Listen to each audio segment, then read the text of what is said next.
Sabi ko, malabuan na ako ng mata.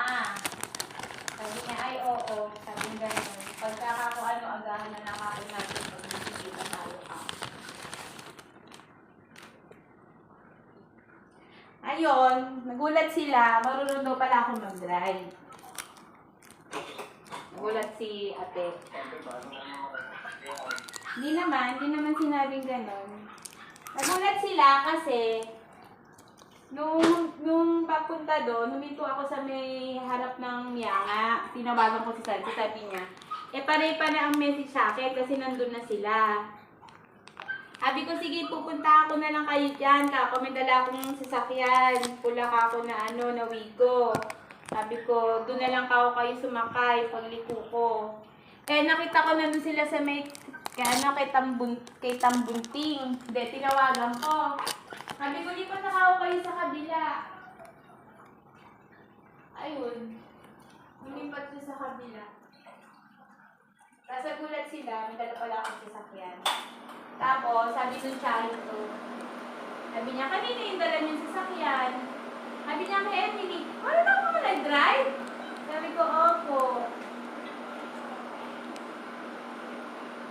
Ayun, bigyan na ako sa libo. Tapos, Daddy, may sasabihin pala ako sa'yo. Pero, nireport ko na ito sa clubhouse, nagbayad ako kahapon. Kasi, isang araw, kailan ba? Huwebes, ang lakas ng ulan ng Huwebes. Nakaupo ako dito. Nakaupo ako dyan. Ngayon, meron ako naramdaman na may tumulo. Hindi ko pinansin. Makala ka ako na lang. Tapos, madalas na yung tulo niya. Doon, nagagaling sa may pin light na yon. Ano yung ginawa ko? Kumuha ako ng basahan. Kita mo may basahan doon. Kasi baka ako umulan, baka tumulo, umano sa upuan. Sabi ko, ba't kaya ako, ang ginawa ko, umakat ako sa taas kasi iniisip ko, bakit sa baba agad putulo? Saan ka ako magagaling? Bakit doon? Umakat ako sa taas, inano ko, hanggang yan doon sa may tukador natin eh. Wala namang basa doon, tsaka flooring yun eh. Saka kaya ako galing yung tubig, ko. Kahapon, nung nagbayad ako sa clubhouse, nireport ko. Pero sinabi ko muna kay Sir Cheche kahapon na nung